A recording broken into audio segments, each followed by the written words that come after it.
प्रिय विद्यार्थियों, इस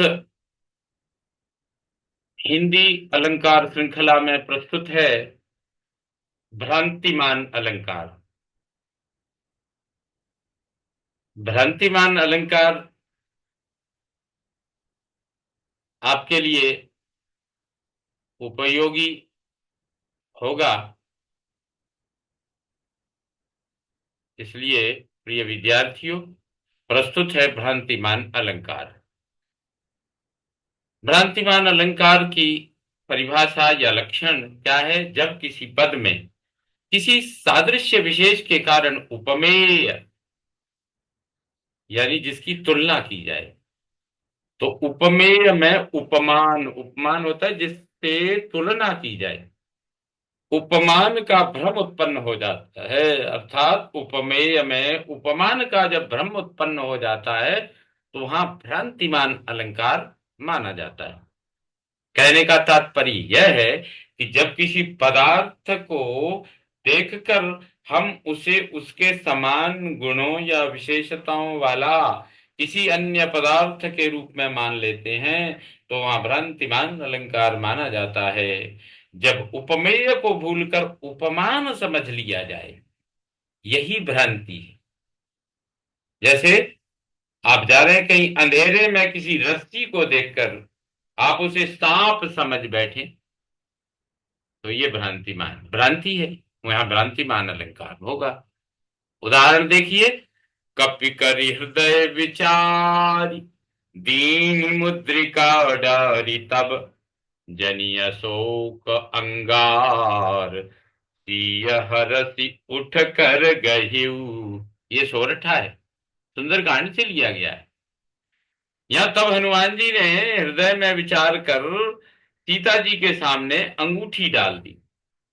मानो अशोक ने वो अंगूठी कैसी लगी, सीता जी को कैसी दिखी वो अंगूठी, तो अंगूठी ऐसे लगी मानो अशोक के वृक्ष ने अंगारा फेंक दिया हो, धधकती हुई आग का अंगारा फेंक दिया हो। सीता जी ने हर्षित होकर उठकर उसे हाथ में ले लिया, क्योंकि सीता जी बड़ी दुखी थी और वो कहती थी कहीं अग्नि आ जाए तो मैं अपनी प्राण लीला तो समाप्त कर लूं। तो जैसे ऊपर से हनुमान जी ने मुद्रिका अंगूठी फेंकी, सीता जी ने सोचा ये जरूर जनि अशोक अंगार, ती हरसी उठकर गयऊ। उन्होंने सोचा ये उन्होंने उस अंगूठी को, सुवर्ण की अंगूठी को उन्होंने अग्नि का अंगारा समझा। तो यही बात है, उपमेय उस अंगूठी को उपमान समझ लिया, यानी उस अंगारा, आग का अंगारा समझ बैठी। यहाँ सीता को मुद्रिका में अशोक पुष्प यानी अंगार का भ्रम हो रहा है, या ये भी कह सकते। तो यहां भ्रांतिमान अलंकार है। इसी प्रकार विधु विधु बदनी ही लखी बाग में, चहकन लगे चकोर, वारिज वास विलास लही, अलिकुल विपुल विभोर। प्रस्तुत पद में किसी चंद्रमुखी नायिका को देखकर चकोरी की उसके मुख में चंद्रमा का भ्रम हो रहा है, तथा उसके बदन में कोमल की सुगंध पाकर उसमें इस तरह से उसके बदन में, मुख में कमल की सुगंध, कमल जैसी सुगंध पाकर भ्रमर आनंद विभोर हो रहा है। यानी किसी चंद्रमुखी नायिका को देखकर चकोरी की उसके मुख में चंद्रमा का भ्रम हो रहा है और उसको उसके बदन में कमल की सुगंध पाकर भ्रमर आनंद विभोर हो रहा है। भौरा उसके मुख को कमल ही मान बैठता है और आनंदित होता है। अतः यहाँ उपमेयों में, मुख में, सुवास में है उपमान, अर्थात चंद्रमा व कमल गंध का भ्रम उत्पन्न होने के कारण यहाँ भ्रांतिमान अलंकार है। और भी उदाहरण देखिए, बेसर मोती दुति झलक, परी अधर पर आनी, पट पोंछति चूनो समुझी नारी निपट अयानी। यहाँ नायिका के अधरों पर मोतियों की उज्जवल झलक पड़ी।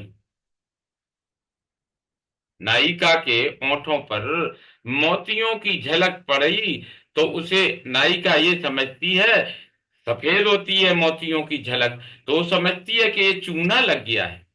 उस चूने को, उस मोतियों की झलक को चूना समझ करके अपना कपड़ा लेकर के उसे पहुंचने का प्रयत्न करती है। तो ये यहाँ ये भ्रांति है।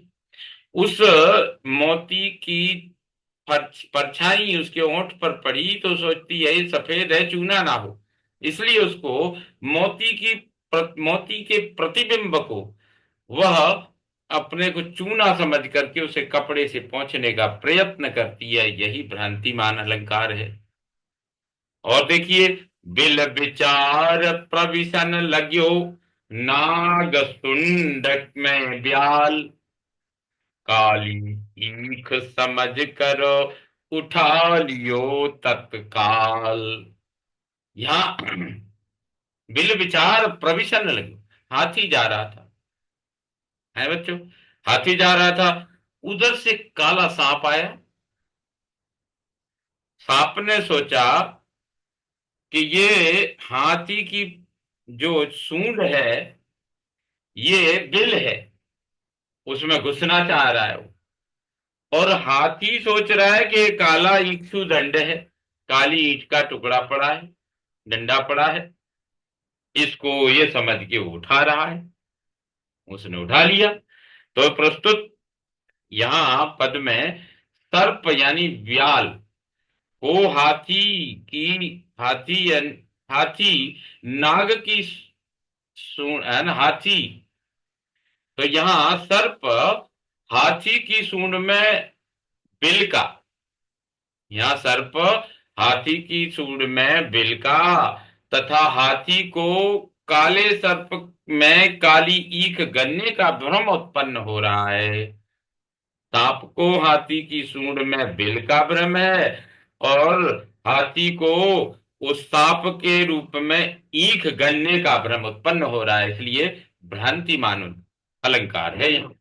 इसी तरह और देखिए, किंसुका कलिका जानकर अली गिरता सुख चोंच पर, और सुख मुख में धरता उसे जामुन का फल समझ कर। इस पद में भ्रमर को तोते की लाल चोंच में पलाश के पुष्प का तथा तोते को भ्रमर में जामुन के फल का भ्रम उत्पन्न हो रहा है, अतः यहाँ भ्रांतिमान अलंकार है। किंसुका कलिका जानकर अली गिरता सुख चोंच पर। इस पद में भ्रमर को तोते की लाल चोंच में पलाश का पुष्प नजर आ रहा है।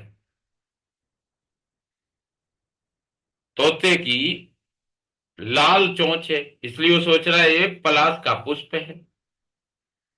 और भ्रमर में जामुन, और तोता भौरे को जामुन समझ करके उस पर गिरना चाह रहा है कि जामुन का फल है।